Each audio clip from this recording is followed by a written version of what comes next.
अस्सलाम वालेकुम everyone, welcome back to नाज किचन। तो कैसे हैं आप सब लोग? उम्मीद है सब ठीक ठाक होंगे, खैरियत से होंगे और बहुत मज़े में होंगे। आज मैं आप लोगों के साथ क्रिस्पी फ्राई फ़िश की रेसिपी शेयर करूंगी। बहुत ही मज़ेदार सी ये फ़िश बन के रेडी होती है। अक्सर हम लोग जब घर में फ़िश बनाते हैं तो वो इतनी सौगी सी हो जाती है, सॉफ्ट हो जाती है। तो आज आपको मैं बहुत ही मज़ेदार सी क्रिस्पी फ्राई फ़िश बनाने की रेसिपी दूंगी कि किस तरह से इतनी क्रिस्पी और मज़ेदार सी बनेगी। तो आप रेसिपी को लास्ट तक फॉलो कीजिएगा। मैं इंशाल्लाह आपको टिप्स एंड ट्रिक्स बताऊँगी जिससे आपकी फ़िश बिल्कुल परफेक्ट और क्रिस्पी बन के रेडी होगी। जब आप लोग बनाएंगे तो इंशाल्लाह आपके घर में सबको बहुत पसंद आएगी। और आजकल तो सर्दियाँ आ चुकी हैं तो आप लोग फ़िश बनाएं। मुख्तलिफ़ रेसिपीज़ मैं आपके साथ शेयर करूँगी, तो इसलिए मेरे चैनल को सब्सक्राइब ज़रूर कर दीजिएगा और बेल के बटन को प्रेस करके नोटिफिकेशन ऑन करें। इससे मैं जब भी कोई न्यू वीडियो अपलोड करूँगी तो सबसे पहले आपको मिलेगी। तो चलिए रेसिपी को स्टार्ट करते हैं। यहाँ एक फ्राई पैन के अंदर मैं 1 टेबल स्पून सूखा धनिया ऐड कर रही हूँ, साबुत धनिया जो होता है। 1 टेबल स्पून सफ़ेद ज़ीरा इसमें ऐड करेंगे और इसको हल्का सा रोस्ट करेंगे। मीडियम टू लो फ्लेम पे इसको रोस्ट करेंगे। इसको आपने जलाना नहीं है, बस हल्का सा इसकी खुशबू आने लगे तो बस इतना ही आपने इसको रोस्ट करना है। तो बस अब देखें ये रोस्ट हो गया, इसकी बहुत अच्छी सी खुशबू आ गई है। तो अब इसके अंदर मैं हाफ़ टी स्पून अजवाइन ऐड कर दूंगी और बस अजवाइन डाल के हमने ज़रा सा रोस्ट करना है क्योंकि अजवाइन बहुत तेज़ी से जलने शुरू हो जाती है। तो बस ये हो गई है, हल्की सी खुशबू आने लगी थी तो मैंने फटाफट इसको उतार लिया और अब इसको हम इसके अंदर डाल के और इसको कूट लेंगे। तो इसको मोटा मोटा सा आपने कूटना है, बिल्कुल फाइन पाउडर नहीं बनाना। मैं आपको दिखाती हूँ कैसा करना है इसको आपने। तो बस हल्का दरदरा सा होना चाहिए। तो ये देखें इस तरह से मोटा मोटा है।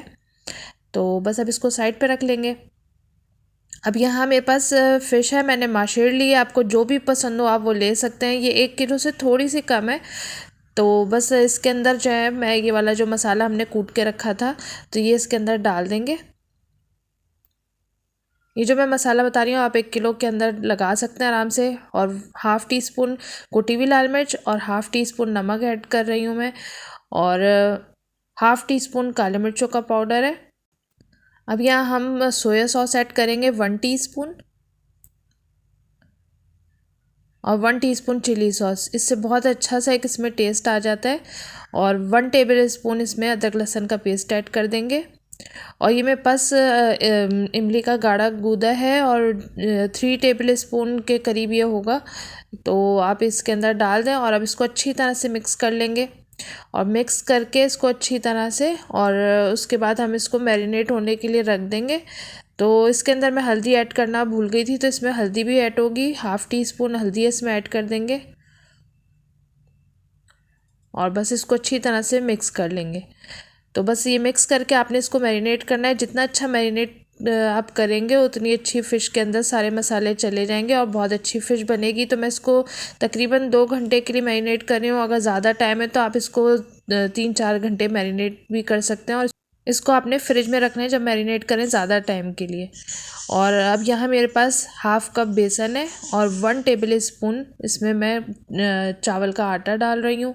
इससे बहुत अच्छा सा इसमें टेस्ट आ जाएगा और क्रिस्पी बनेगी। और ये जो मैंने इमली का जो रस इसमें डाला था, गाढ़ा सा जो पल्प था वो इसमें मैंने जो फ़िश मैरिनेट हो गई थी अब जो लिक्विड सा था वो सारा मैंने इसके अंदर डाल दिया ताकि हमारे जो स्पाइसेस हैं वो ज़ाया ना हो। और इसके अंदर हम डाल के और जितने पानी की ज़रूरत होगी हम वो डाल के और बेसन को गाढ़ा सा घोल लेंगे, बहुत पतला नहीं करना। तो बस ये देखिए हमारा बेसन घुल चुका है। तो बस अब ये इसके ऊपर फ़िश के ऊपर हम डाल देंगे और इसको डाल के अच्छी तरह से इसको मिक्स कर लेंगे। बस अब इसको सिर्फ हमने मिक्स करना है और इसके ऊपर अब हम मिक्स करते वक्त इस वक्त इसमें हम ऐड करेंगे 1 टीस्पून कसूरी मेथी। इससे बहुत ही अच्छी सी इसमें खुशबू आ जाती है, तो ये आप ज़रूर ऐड करिएगा। तो बहुत इसकी अलग से इसमें खुशबू आती है, बहुत मज़े की लगती है। और बस इसको मिक्स करके आप फ्राई करेंगे। तो बस यहाँ पे मैंने ऑयल गरम करने रख लिया था, मैं इसको फ्राई पैन में कर रही हूँ क्योंकि कढ़ाई में बहुत ज़्यादा ऑयल लगेगा। तो बस इसको हम फ्राई पैन में कर लेंगे और इसको हम इतनी देर फ्राई करेंगे जब तक नीचे से गोल्डन ना हो जाए। तो बस ये देखें एक साइड से गोल्डन हो चुकी है, तो मैं इसको पलट लूँगी। अगर आपने डालते के साथ ही इसको पलटना शुरू कर दिया तो ये इसकी सारी कोटिंग उतर जाएगी और सारी ये फ़िश आपकी बिखरना शुरू हो जाएगी। तो आपने इसको थोड़ी देर आपने एक साइड से कलर आने देना, उसके बाद इस तरह पलटना है। अब दूसरी साइड से भी हम इस तरह कलर आने देंगे और उसके बाद निकाल लेंगे इसे। तो ये देखिए ये दोनों साइडों से बहुत अच्छी सी गोल्डन सी फ्राई हो गई है। तो अब मैं इसको इस तरह से निकाल लूँगी। बहुत ही मज़ेदार सी, बहुत ही क्रिस्पी सी ये फ़िश फ्राई होती है।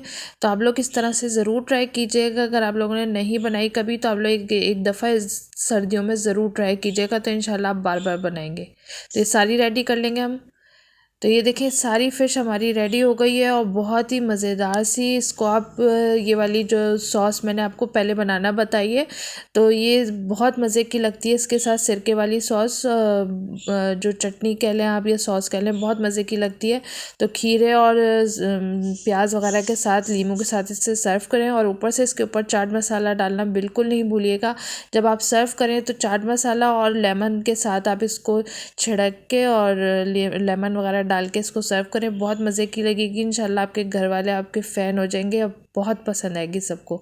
तो आप लोग ज़रूर स्टेप बाय स्टेप फॉलो कीजिएगा और इसी तरह से बनाइएगा, तो इंशाल्लाह आपके घर में सबको बहुत पसंद आएगी। एक फ़िश फ्राई की रेसिपी मैंने आपको पहले भी दी है, वो भी बहुत मज़े की बनती है। फ़िश करीब की रेसिपी भी मैं अपलोड कर चुकी हूँ अपने चैनल पे, तो वो भी ट्राई कीजिएगा। सर्दियाँ हैं आजकल तो फ़िश तो बहुत ज़्यादा खाने में आती है, तो आप लोग मुख्तलिफ़ तरीक़ों से बनाएं, डिफरेंट स्टाइल से बनाएं और अपने घर वालों को खुश कर दें। तो इंशाल्लाह सबको बहुत पसंद आएगी। दोनों फ़िश फ्राई की रेसिपी और फ़िश करी की रेसिपी दोनों बहुत मज़े की हैं। तो आप लोग ट्राई कीजिएगा और अपना फ़ीडबैक मुझे ज़रूर दीजिएगा कि आपको ये रेसिपीज़ कैसी लगी। मुझे दुआओं में याद रखिएगा। नेक्स्ट वीडियो में मिलूँगी एक नई और ज़बरदस्त रेसिपी के साथ। Thanks for watching. अल्लाह हाफ़िज़।